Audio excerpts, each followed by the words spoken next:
Topic है predicate part. ध्यान दीजिए, आज प्रेडिकेट पार्ट में प्रेडिकेट में निम्न चीजें पाई जाती हैं। Number 1, helping verb. Helping verb के अंतर्गत is, am, are, was, were, do, does, did, will, shall, would, should, और देखा जब can,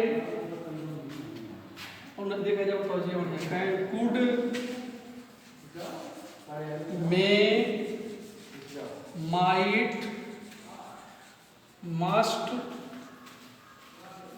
art,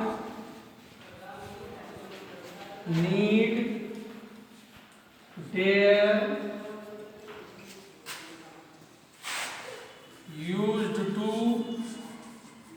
has, have, had, ETC। पुनः ध्यान दीजिए, सबसे पहले इसमें आता है हेल्पिंग वर्ब। हेल्पिंग वर्ब के अंतर्गत is, am, are, was, were, do, does, did, will, shall, would, should, can, could, may, might, must, art, need, dare, used to, has, have, had आते हैं। इन्हें सबसे पहले रखा जाता है व्यवस्थित क्रम करने में। इसके बाद इसमें दूसरा अंश आता है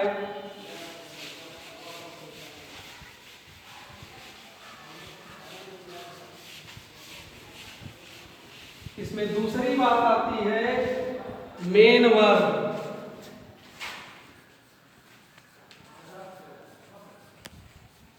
इसके अंतर्गत वह समस्त शब्द आते हैं जिससे कार्य का होना प्रकट होता है, जैसे गो, कम, रीड, ETC।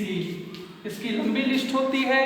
इसको आप जितना ही अपने टेक्स्ट बुक से, वर्ड वोकैबुलरी से देखेंगे उतना ही आपको शब्द ज्ञान होता रहेगा। सहायक क्रिया के बाद इन शब्दों को रखा जाता है। तीसरी स्टेप इसमें आता है ऑब्जेक्ट। ऑब्जेक्ट दो प्रकार के होते हैं। Number 1, indirect object.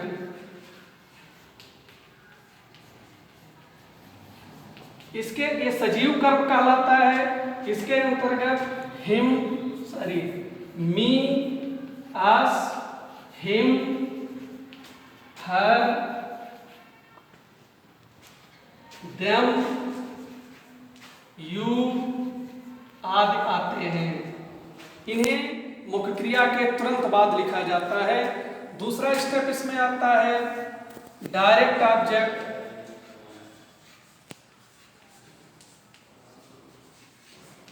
जिसे सजीव निर्जीव कर्म कहते हैं।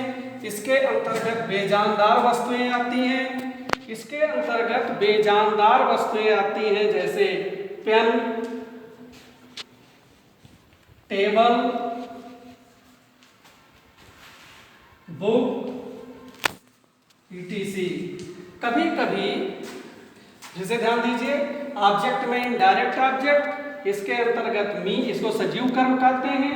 इसके अंतर्गत मी, अस, हिम, हर, देम, यू आते हैं। दूसरा है डायरेक्ट ऑब्जेक्ट जिसको हम निर्जीव भी कहते हैं। इसके अंतर्गत बेजानदार वस्तुएं आती हैं जैसे पेन, टेबल, बुक। कभी कभी डायरेक्ट ऑब्जेक्ट में सजीव का भी बोध होता है। कभी कभी ध्यान दीजिए, डायरेक्ट ऑब्जेक्ट में सजीव का भी बोध होता है। जैसे हम एक उदाहरण दें,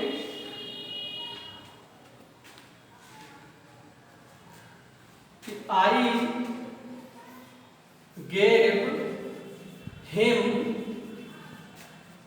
a rabbit। मैंने उसे खरगोश दिया। तो यहाँ हिम इनडायरेक्ट ऑब्जेक्ट है और ये रैबिट डायरेक्ट ऑब्जेक्ट है, लेकिन यह निर्जीव नहीं, ये सजीव है। ऐसी स्थितियां भी कभी कभी बन जाती हैं। तीसरी बात इसमें आती है कॉम्प्लीमेंट। कॉम्प्लीमेंट पूरक।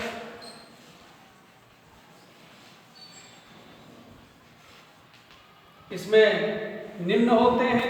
Number 1 noun complement,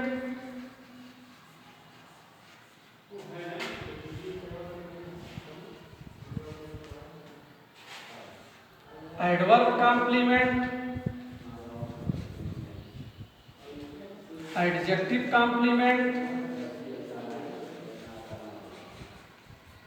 infinitive complement,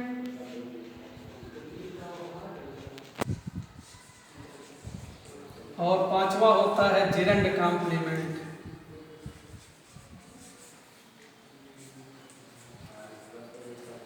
आप सोचते होंगे कि इसका भेद क्या है, अर्थ क्या है। जब वाक्य का अर्थ किसी नाउन से पूरा होता है तो उसे नाउन कॉम्प्लीमेंट कहते हैं। जब अर्थ किसी एडवर्ब से पूरा होता है तो उसे एडवर्ब कॉम्प्लीमेंट कहते हैं। जब अर्थ किसी एडजेक्टिव के द्वारा पूरा होता है तो उसे एडजेक्टिव कॉम्प्लीमेंट कहते हैं। जब अर्थ इन्फिनेटिव के द्वारा पूरा होता है तो इन्फिनेटिव कॉम्प्लीमेंट कहते हैं। जब वही वाक्य का भाव जिरंड के द्वारा पूरा हो जाता तो उसे जिरंड कॉम्प्लीमेंट कहते हैं। ये आपका इतना चैप्टर था। एक्सरसाइज अभी आपको व्हाट्सएप पर दी जा रही है, इसको पढ़ करके पुस्तक से अभ्यास करके बताएं। कोई दिक्कत होती है तो व्यक्तिगत नंबर पर संपर्क कर सकते हैं। Thank you. कर दो।